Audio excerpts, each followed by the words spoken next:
जय हिंद दर्शकों, मैं हूं जितेंद्र दीक्षित। पूर्व पीएम महाराष्ट्र में आपका स्वागत है।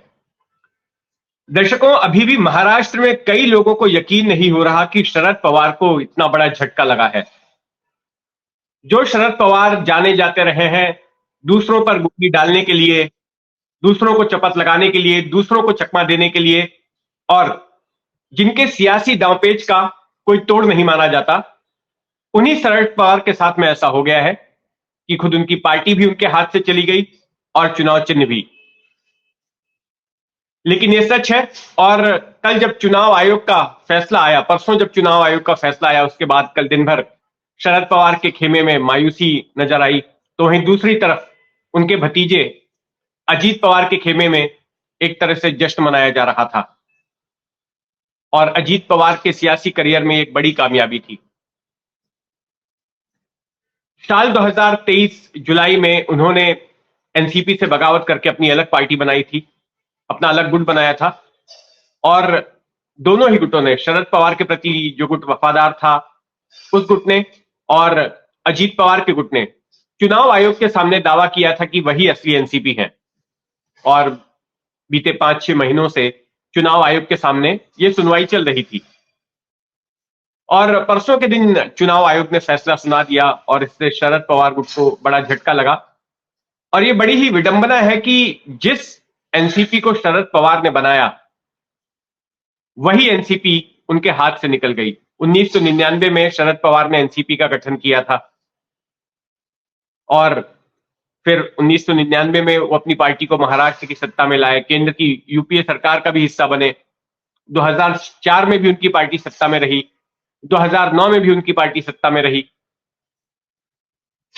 लेकिन एक तरफ उनकी अपनी राजनीति थी, तो दूसरी तरफ उनके भतीजे अजीत पवार की महत्वाकांक्षा भी थी। अजीत पवार को ऐसा लग रहा था कि शरद पवार उनके करियर की ग्रोथ में रोड़ा अटका रहे हैं।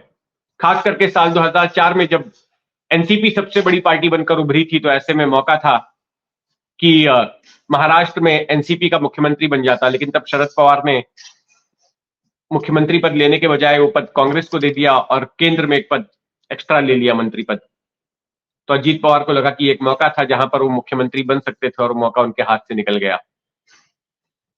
बहरहाल परसों जब फैसला सुनाया चुनाव आयोग ने, तो चुनाव आयोग ने शरद पवार गुट को यह कहा कि आप कोई 3 नाम सुझाइए, जो कि उनमें से कोई एक नाम आपको दिया जाएगा। और ये नाम सुझाना इसलिए जरूरी है क्योंकि इसी महीने महाराष्ट्र में राज्यसभा के लिए चुनाव होने जा रहे हैं 6 सीटों पर। तो ऐसे में उनके गुट का नाम होना जरूरी था। साथ में चुनाव चिन्ह भी मांगा गया, उसके लिए भी ऑप्शंस मांगे गए। तो कल बैठक हुई दिल्ली में, और उस बैठक के बाद में 3 नाम शरद पवार गुट की ओर से भेजे गए चुनाव आयोग के सामने। एक पहला नाम दिया गया एनसीपी शरद चंद्र पवार, दूसरा नाम दिया गया एनसीपी शरद राव पवार, और तीसरा नाम दिया गया एनसीपी शरद पवार। तो इन तीनों नामों में से जो पहला नाम था एनसीपी शरद चंद्र पवार, ये नाम अलॉट कर दिया है चुनाव आयोग ने शरद पवार गुट को।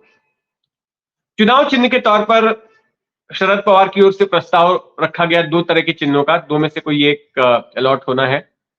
एक है कि बरगद का पेड़, और दूसरा है उगता सूरज। तो शरद पवार चाहते हैं कि इन दोनों में से कोई एक चुनाव चिन्ह उनको मिले।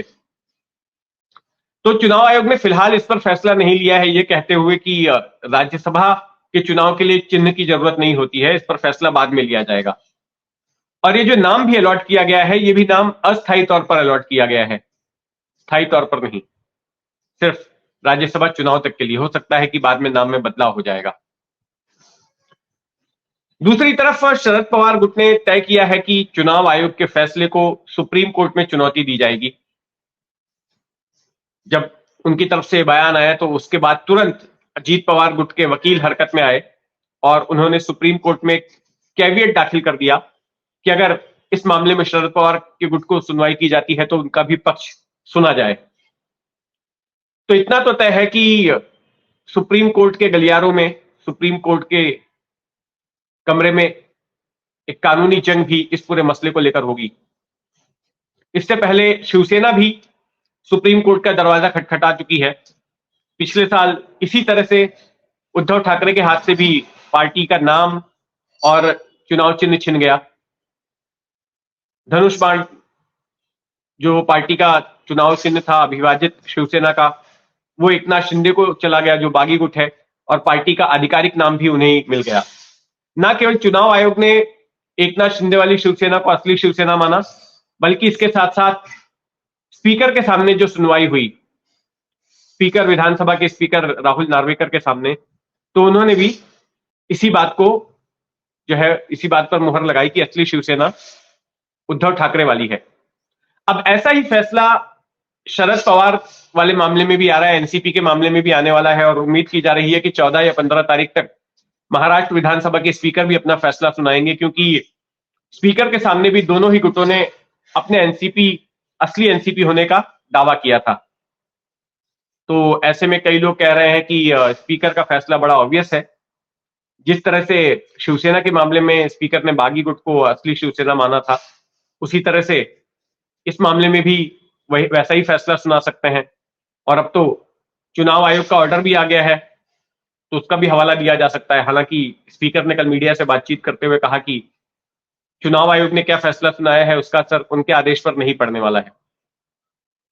लेकिन स्पीकर पर यह आरोप लगते आए हैं कि वो पक्षपात कर रहे हैं। चूंकि स्पीकर बीजेपी के विधायक भी हैं, तो वो वैसा ही फैसला सुनाएंगे जो कि सत्ताधारी पक्ष के हित में हो। और अजीत पवार का गुट इस वक्त सत्ताधारी गठबंधन के साथ में है, महायुति में है। अब शरद पवार के सामने बड़ी चुनौती यह है कि नए नाम और नए चुनाव चिन्ह के साथ उन्हें लोकसभा के चुनाव में उतरना है। अब 2 महीनों का ही वक्त बचा है, और ऐसे में पवार के सामने एक बड़ी ही चुनौती है कि वो अपनी पार्टी को ज्यादा से ज्यादा सीटें दिला पाए, क्योंकि उनके ज्यादातर जो सांसद हैं वो अजीत पवार के साथ चले गए, ज्यादातर विधायक अजीत पवार के साथ चले गए, और अजीत पवार की तुलना में फिलहाल उनकी स्थिति कमजोर नजर आ रही है। लेकिन लोग मान रहे हैं कि शरद पवार के तर्कश में अभी भी एक बहुत बड़ा बाण है, और ये बाण है इमोशनल कार्ड का। अगर शरद पवार ये कन्विंस कराने में लोगों को कामयाब हो जाते हैं कि उनके साथ धोखा हुआ है, और एक सहानुभूति की लहर जनरेट करने में वो कामयाब होते हैं, तो फिर चुनाव नतीजे चौंका सकते हैं, बाजी उनकी तरफ पलट सकती है। तो खैर, इस सिलसिले में जो भी आगे होता है हमारी उस पर नजर बनी रहेगी। आप भी अपनी नजर बनाए रखें 4 PM महाराष्ट्र पर, और अगर आपने अब तक इस चैनल को सब्सक्राइब नहीं किया है तो सब्सक्राइब कर लें। जय हिंद।